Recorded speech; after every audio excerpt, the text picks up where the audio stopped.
আচ্ছা, সেই গ্রামের নাম কি? তাছাড়া যার সঙ্গে তোমার বিয়ে হবে সেই ছেলেটার নাম কি? ছেলেটা কি করে? তারা বিলাসপুর গ্রামে থাকে। ছেলেটা পাশের গ্রামে অ্যাসিস্ট্যান্ট প্রফেসরের কাজ করে। ছেলেটা নিজে পড়াশোনা করে প্রফেসর হয়ে গেছে, কিন্তু আমাকে কাজ করতে বারণ করেছে। তুমি চিন্তা করো না রূপা, এখনো সবকিছু আমাদের হাতে আছে। তুমি শুধু নিজের পড়াশোনার দিকে লক্ষ্য দাও, আমি সবকিছু সামলে নেব। তুমি বলছো পড়াশোনার দিকে লক্ষ্য রাখতে, আমিও সেটাই চাই, কিন্তু আমার বাবা মা অনেক চিন্তিত হয়ে আছে। একবার বিয়ে ভেঙে যাওয়ার পর থেকে তারা সব সময় আমাকে নিয়ে ভাবতে থাকে। মাঝে মাঝে আমারও মনে হয় যে তাদের কথা শুনে বিয়ে করে নেওয়া দরকার। আমি মা বাবাকে এভাবে দেখতে পারবো না। না রূপা না, তুমি অন্য কাউকে বিয়ে করতে পারো না। তার মানে? আসলে আমি বলতে চাইছিলাম, এখন বিয়ের কথা ছেড়ে দিয়ে তোমাকে নিজের পরীক্ষার দিকে লক্ষ্য দেওয়া দরকার। এরপর থেকে রূপা ভালোভাবে নিজের পড়াশোনা করতে থাকে। তার চাকরির পরীক্ষার আর মাত্র 15 দিন বাকি ছিল। এরকমই একদিন রূপা যখন রুমে বসে পড়াশোনা করছিল এবং শিল্পা তার পাশে বসে ফোন ঘাটাঘাটি করছিল, এমন সময় তারা হলরুম থেকে বাবা মায়ের আওয়াজ শুনতে পায়। তুমি আমার উপরে এত রাগারাগি করছো কেন? আমি তো কিছু বলিনি। তাহলে এই বিয়েটাও বিনা কোনো কারণে কেটে গেল কিভাবে? আমি এ ব্যাপারে কিছুই জানি না। আমার মনে হচ্ছে তুমি কোনো কিছু চিন্তা ভাবনা না করে কিছু একটা বলেছিলে, তাই বিয়েটা ভেঙে গেছে। কমলা এবং মদন কথা বলছিল। এমন সময় রূপা রুম থেকে বেরিয়ে তাদের কাছে আসে। বাবা মা, কি হয়েছে? তোমরা এভাবে ঝগড়া করছো কেন? সবকিছু এই মেয়ের জন্যই হয়েছে। নিশ্চয়ই রূপা কিছু একটা করেছে, যার জন্য পাত্রপক্ষ বিয়ে ভেঙে দিয়েছে। আমি কি করলাম মা? এবারেও তোর বিয়ে ভেঙে গেছে রূপা। আমরা এত কিছু আয়োজন করে নিলাম, কিন্তু শেষ সময়ে বিয়েটা ভেঙে গেল। আমার তো মনে হচ্ছে তুই ছেলেটাকে ফোন করে বিয়ের জন্য বারণ করে দিতে বলেছিস। মা, তুমি ভাবলে কি করে যে আমি এরকম কিছু একটা করতে পারি? এটা ঠিক যে আমি বিয়ে করতে চাই না, কিন্তু তার সাথে সাথে আমি তোমাদের কথাও অনেক চিন্তা করি। আমি তোমাদেরকে এভাবে চিন্তিত দেখতে পারবো না, তাই বিয়ের জন্য রাজি হয়ে গিয়েছিলাম। আমি তোর বেকার কথা শুনতে চাই না। মন্দিরে যাওয়ার নাম করে তুই জুলি আর তার দাদার সঙ্গে ঘুরে বেড়াচ্ছিস। মা, সেরকম কোনো ব্যাপার নয়। চুপ কর রূপা, এরপর যদি পাত্রপক্ষ বিনা কোনো কারণ দেখিয়ে বিয়ের জন্য বারণ করে দেয়, তাহলে আমি তোর বিয়ের জন্য আর কোনোদিন ছেলে দেখব না। তারপর সারা জীবন বাড়িতে পড়ে থাকিস। আমরা শিল্পার বিয়ে দিয়ে দেব। মদন বাবু যখন এসব কথা বলছিল, এমন সময় শিল্পা সেখানে চলে আসে এবং বাবার কথা শুনে অবাক হয়ে যায়। কি বললে? আমার বিয়ে দিয়ে দেবে? এবার হঠাৎ করে আমার বিয়ের কথা বলছো কেন? আমি পরিষ্কার বলে দিচ্ছি, চাকরি পাওয়া পর্যন্ত আমি বিয়ে করতে পারবো না। তোমরা আমাকে যতই জোর করো, আমি তোমাদের কোনো কথাই শুনবো না। আচ্ছা, তার মানে তোর চাকরি করার নাটক শুরু হয়ে গেছে?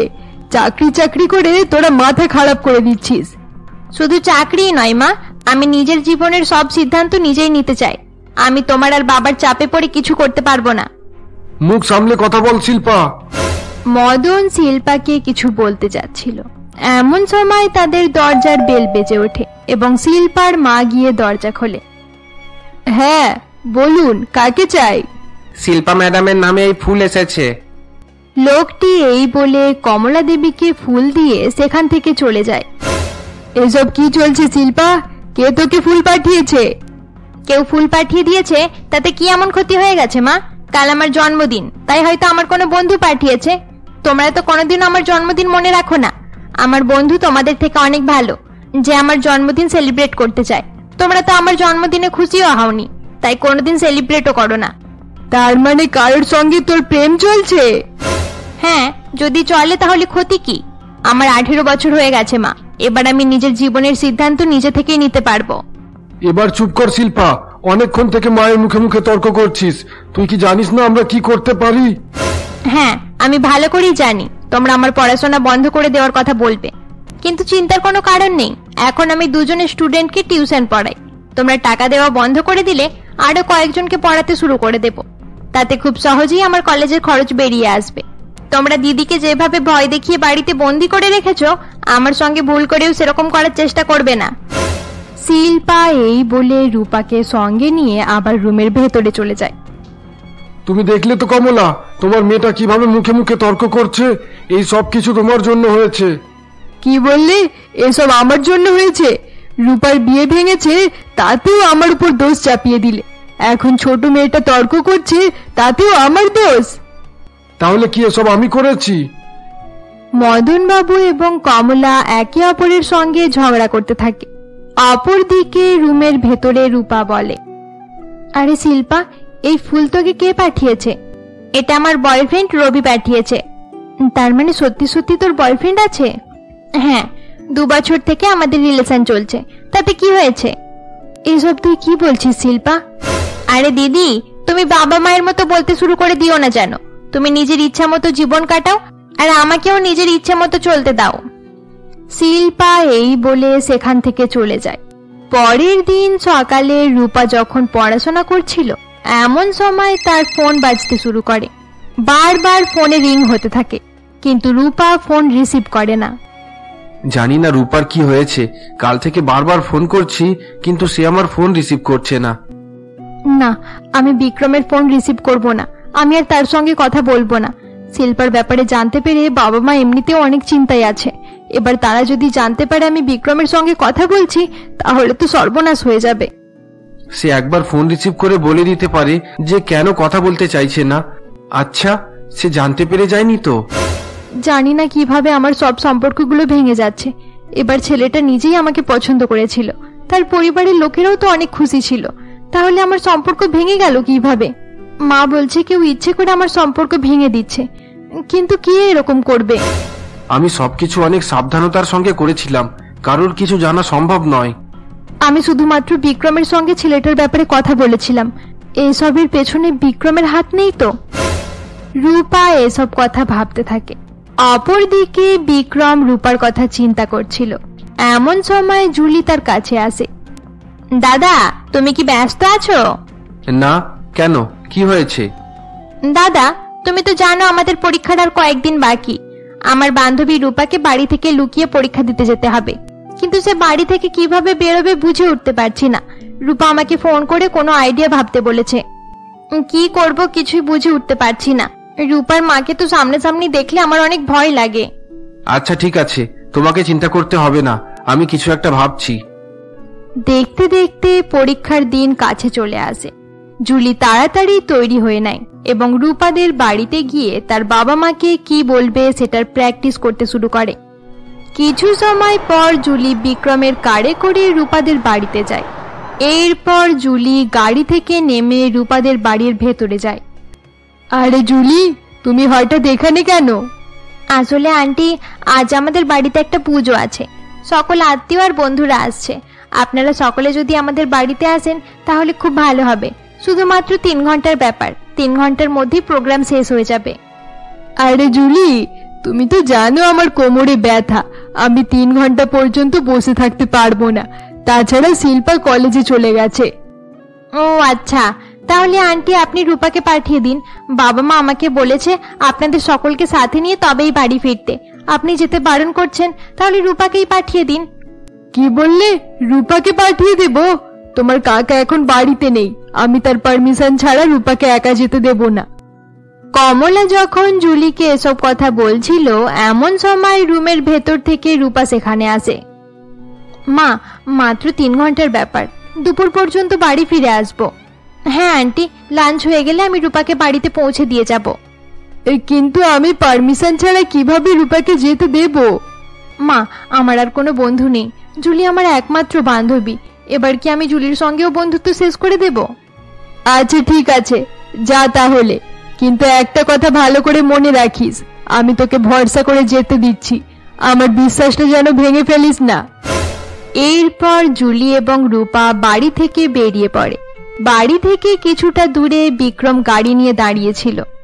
রূপা এবং জুলি গাড়ির ভেতরে বসে পড়লে বিক্রম গাড়ি চালাতে শুরু করে এবং কিছু সময়ের মধ্যেই তাদেরকে এক্সাম সেন্টারে পৌঁছে দেয়। পরীক্ষা শেষ হয়ে গেলে বিক্রম দুজনকে নিয়ে একটি কফি শপে পৌঁছায়। দাদা, আমার এক্সাম খুব ভালো হয়েছে। রূপা, তোর এক্সাম কেমন হলো? আমার পরীক্ষাও অনেক ভালো হয়েছে। আরে, মা আমাকে ফোন করছে, দাঁড়া একটু সাইডে গিয়ে মায়ের সঙ্গে কথা বলে আসি। জুলি এই বলে ফোন রিসিভ করে একটু দূরে চলে যায়। জুলির চলে যাওয়ার পর বিক্রম বলে, কি হয়েছে রূপা, তুমি আজকাল আমার সঙ্গে কথা বলা বন্ধ করে দিয়েছো কেন? বিক্রমের কথা শুনে রূপা চুপ করে বসে থাকে এবং কিছু ভাবতে শুরু করে। বিক্রমকে একবার মিথ্যা কথা বলে দেখি। বিক্রম যদি সত্যি সত্যি আমার বিয়ে ভেঙে থাকে তাহলে আমি জানতে পেরে যাব। কি হয়েছে, তুমি চুপ করে আছো কেন? বিক্রম, তুমি তো জানো আমার বিয়ের জন্য পাত্র দেখা হচ্ছে। হ্যাঁ জানি। তাহলে কি আবার তোমার জন্য ছেলে দেখা হয়েছে? হ্যাঁ বিক্রম, কিন্তু এবার কোনোভাবেই বিয়ে ভাঙা যাবে না। ছেলেটা বিদেশে থাকে আর সে বলে দিয়েছে এই বিয়ের পর আমি পড়াশোনা করতে পারবো। আমি যদি এই সময় ছেলের নাম ঠিকানা জিজ্ঞাসা করি তাহলে রূপার সন্দেহ হতে পারে। রূপা বুঝতে পেরে যাবে যে আমি তার বিয়ের সম্পর্কগুলো ভেঙেছিলাম। তুমি আবার কি ভাবতে শুরু করে দিলে বিক্রম? না না, কিছু ভাবছি না। কংগ্রেচুলেশনস রূপা, তোমার কথা শুনে মনে হচ্ছে ছেলেটা তোমার অনেক পছন্দ হয়েছে। হ্যাঁ, তুমি ঠিকই বলেছ। তাছাড়া ছেলেটা একদম পারফেক্ট, তাকে পছন্দ না করার মতো কিছুই নেই। রূপার বিয়ে ঠিক হয়ে যাওয়ার কথা শুনে বিক্রম অনেক দুঃখী হয়ে পড়েছিল। কিছু সময় পর বিক্রম এবং জুলি রূপাকে বাড়ি ছেড়ে দেয় এবং নিজের বাড়ি চলে যায়। রূপা নিজের রুমে গিয়ে দুঃখী হয়ে বসে পড়ে। আমি তাহলে ভুল ভাবছিলাম, বিক্রম আমাকে ভালোবাসে না। সে যদি আমাকে ভালোবাসতো তাহলে আমার বিয়ে ঠিক হয়ে যাওয়ার কথা শুনে তাহলে আমাকে কংগ্রাচুলেশনস জানাতো না। রূপা নিজের রুমে বসে এসব কথা ভাবছিল। অপরদিকে বিক্রম বাড়ি ফিরে দুঃখী হয়ে রূপার কথা ভাবছিল। আমি যেরকম ভাবছিলাম সেরকম ভাবে কিছু চলছে না। রূপা নিজের বাবা মাকে অনেক ভালোবাসে, হয়তো সে তাদের ইচ্ছাতেই বিয়ে করবে। তাছাড়া রূপা ছেলেটাকেও পছন্দ করে নিয়েছে। বিক্রমের সঙ্গে আমার বেশি কথা না বলাটাই ঠিক হবে, কারণ তার মনে আমার জন্য ভালোবাসা নেই। দেখতে দেখতে 1 মাস পার হয়ে যায়। জুলি এবং রূপা পরীক্ষার রেজাল্ট আউটের অপেক্ষা করছিল। অপরদিকে বিক্রম রূপাকে ভুলে যাওয়ার চেষ্টা করতে থাকে, কিন্তু এতে কোনো লাভ হয় না। সে সব সময় রূপার কথা মনে করে দুঃখী হয়ে থাকতো। রূপা হয়তো শুধুমাত্র তার পরীক্ষার জন্য আমার সঙ্গে কথা বলতো। এখন তার পরীক্ষা শেষ হয়ে গেছে, তাই সে আর হয়তো আমার সঙ্গে কথা বলবে না। এরকমই একদিন রূপা যখন নিজের বাড়ির ছাদে পায়চারি করছিল। এত দেরি হয়ে গেল, শিল্পা এখনো বাড়ি ফিরছে না কেন? এতক্ষণ পর্যন্ত তার ফিরে আসার কথা। কংগ্রাচুলেশনস দিদি। দিদি, এবারে তোমার ভয় পাওয়ার দিন শেষ হয়ে গেছে। তুমি পরীক্ষায় পাস হয়ে গেছো। এবার তোমাকে টিচার হওয়া থেকে আর কেউ আটকাতে পারবে না। আরে বাহ, এটা তো অনেক ভালো খবর দিয়েছিস। আচ্ছা শিল্পা, তোর কাছে জুলির কোনো খবর আছে? তার রেজাল্ট কেমন হলো? জুলি দিদিও পাস করে গেছে। এবার তোমরা দুজন একই স্কুলে জয়েন করে নাও আর তোমাদের বন্ধুত্ব আগের মতোই টিকিয়ে রাখো। এরপর রূপা নিজের রুমে চলে যায় এবং জুলিকে ফোন করে। Congratulations Julie. তোকেও কংগ্রাচুলেশনস। আচ্ছা রূপা, এবারে কি করবি ভেবেছিস? পরীক্ষায় তো পাস হয়ে গেছিস, এবার কি বাবা মায়ের ভয়ে বাড়িতেই বসে থাকবি নাকি জব অ্যাপ্লাই করতে যাবি? জানি না রে কি করব, কিছুই বুঝে উঠতে পারছি না। আচ্ছা রূপা, জিসিটি স্কুলে টিচারের ভ্যাকান্সি আছে, অনলাইনে অ্যাপ্লাই করা যাচ্ছে। আমি ভাবছি ওখানে অ্যাপ্লাই করব, তুইও অ্যাপ্লাই করে দে। জুলি, ওটা তো অনেক বড় স্কুল, আমাদের মতো ফ্রেশার্সদের সেখানে নেবে না। এত চিন্তা করছিস কেন? হলে হবে, না হলে না হবে, একবার চেষ্টা করে দেখতে কি আছে। আচ্ছা ঠিক আছে, তুই বলছিস যখন, তাহলে আমি অনলাইনে অ্যাপ্লাই করে দেব। এরপর রূপা এবং জুলি জিসিটি স্কুলের ওয়েবসাইটে গিয়ে চাকরির জন্য অ্যাপ্লাই করে দেয়। কয়েকদিন পর দুই বান্ধবীর কাছে ইমেল আসে এবং দুজনকে ইন্টারভিউয়ের জন্য সিলেক্ট করে নেওয়া হয়। এরকমই একদিন রূপা বাড়ির ছাদে বসে কিছু ভাবতে শুরু করে। এইসব আমার জন্যই হয়েছে। বিক্রম পরীক্ষার আগে আমাকে কতবার ফোন করেছিল, কিন্তু আমি ইচ্ছে করেই তার থেকে দূরত্ব বাড়িয়ে নিলাম। এবারে কেন তার জন্য আমার এত খারাপ লাগছে? রূপা বসে বসে এসব কথা ভাবছিল। এমন সময় শিল্পা সেখানে আসে। দিদি, দিদি, আমি তোমাকে বাড়িতে খোঁজাখুঁজি করছি আর তুমি এখানে বসে আছো, কি ভাবছো তুমি? আসলে শিল্পা, পরশুদিন আমাকে জিসিটি স্কুলে ইন্টারভিউর জন্য ডেকেছে। আমি কিভাবে বাড়ির বাইরে যাব বুঝতে পারছি না। বাবা মায়ের কথা চিন্তা করে অনেক ভয় করছে। তাদেরকে সত্যি কথা বলে দাও আর বিনা ভয়ে চলে যাও। এটা কোনো খারাপ জিনিস নয় যে তুমি এখনো পর্যন্ত বাবা মায়ের কাছ থেকে লুকিয়ে রাখবে। আমার কথা শুনে বাবা মা কি মনে করবে সেটা ভেবেই আমার অনেক ভয় করছে। কি হয়েছে? তোরা দুজনে কি নিয়ে আলোচনা করছিস?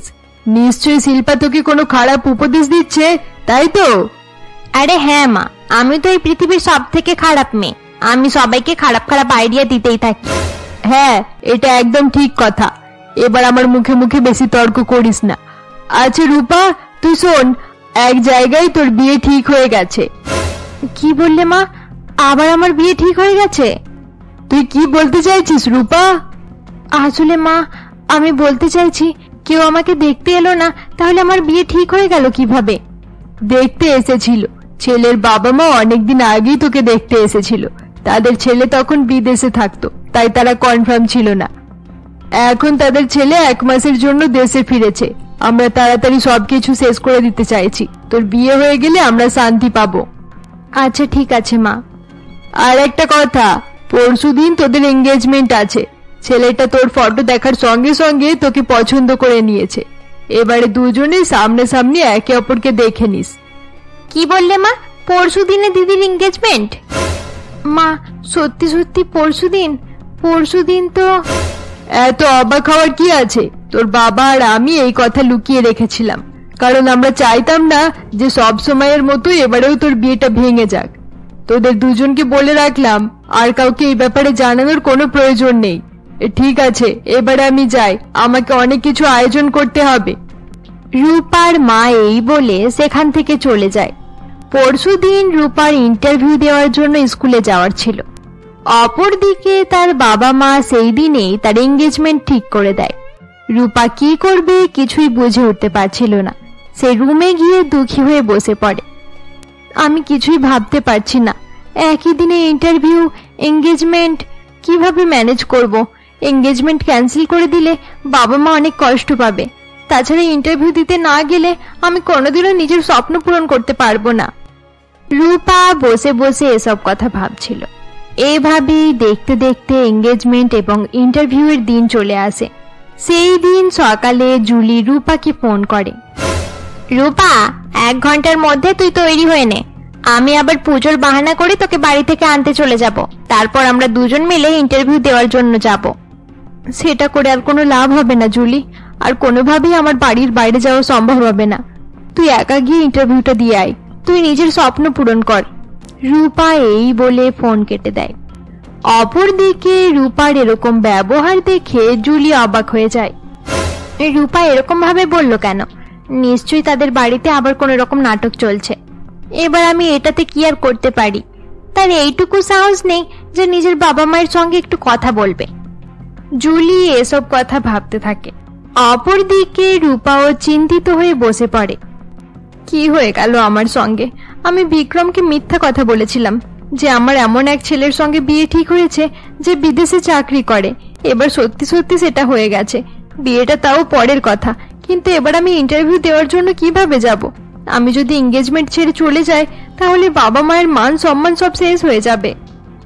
বাড়িতে সমস্ত রকম আয়োজন হয়ে গিয়েছিল এবং পাত্রপক্ষ কিছু সময়ের মধ্যেই আসার ছিল। রূপার বাবা মা অনেক খুশি ছিল, কিন্তু রূপা তখনও দুঃখী হয়েই বসেছিল। আরে দিদি, তুমি কি চিন্তা করছো? যাও গিয়ে নিজের ইন্টারভিউটা দিয়ে চলে এসো। এসব এঙ্গেজমেন্ট বেকার জিনিস, এসব পরে করলেও চলবে। আর কোনো কিছু চিন্তা না করে তাড়াতাড়ি গিয়ে ইন্টারভিউটা দিয়ে এসো। কিন্তু বাবা মায়ের কি হবে? বাবা মায়ের কথা বেশি চিন্তা করতে হবে না। তারা তোমার কথা চিন্তা করেনি, তাহলে তুমি কেন তাদের কথা চিন্তা করছো? আর দেরি না করে তাড়াতাড়ি ইন্টারভিউটা দেওয়ার জন্য চলে যাও। আর যদি আমি নিজের স্বপ্ন পূরণের জন্য কিছু না করি তাহলে সারা জীবন আমাকে আফসোস করতে হবে। আমি যাচ্ছি। শিল্পা, তুই বাবা মায়ের খেয়াল রাখিস। রূপা এই বলে বাড়ির পেছনের দরজা থেকে বাইরে বেরিয়ে পড়ে এবং ইন্টারভিউ দেওয়ার জন্য চলে যায়। কিছু সময় পর পাত্রপক্ষ এঙ্গেজমেন্টের জন্য তাদের বাড়িতে আসে। দাদা, আপনি বলেছিলেন অনেক ছোট করে এঙ্গেজমেন্ট করে দেওয়া হবে, তাই আমরা কয়েকজন আত্মীয় নিয়ে চলে এলাম। কিন্তু আপনারা তো অনেক বড় আয়োজন করেছেন দেখছি। হ্যাঁ দিদি, কম গেস্ট নিয়ে এঙ্গেজমেন্ট হয়ে যাক, তারপর বিয়েতে অনেকজনকে ইনভাইট করা হবে। একদম ঠিক বলেছেন দাদা। তাছাড়া আমাদের ছেলে আমেরিকায় থাকে, সে বেশি ভিড় পছন্দও করে না। আচ্ছা দাদা, আমরা তো রূপাকে দেখে নিয়েছি, কিন্তু আমাদের ছেলে এখনো তাকে দেখেনি। এবার ছেলে মেয়েকে একে অপরের সঙ্গে দেখা করিয়ে দেওয়া যাক। ঠিক আছে, আমি রূপাকে এখনই ডেকে দিচ্ছি। যতক্ষণ পর্যন্ত আমরা এঙ্গেজমেন্টের বাকি দিকগুলো দেখছি ততক্ষণ তারা একে অপরের সঙ্গে একটু কথা বলে নিক। এরপর কমলা রূপাকে ডাকার জন্য তার রুমে যায়। কমলা সেখানে গিয়ে শুধু শিল্পাকে দেখতে পায়। কি রে শিল্পা, তোর দিদি কোথায়? দিদি জবের ইন্টারভিউ দেওয়ার জন্য গেছে, সন্ধে পর্যন্ত আসবে না। কি বললি? রূপা জবের ইন্টারভিউ দেওয়ার জন্য গেছে? বন্ধুরা, আজকের জন্য এতটাই। গল্পটি তোমাদের ভালো লাগলে অবশ্যই লাইক করে দিও, আর পরবর্তী পর্ব দেখতে আমাদের চ্যানেলকে সাবস্ক্রাইব করতে ভুলবে না।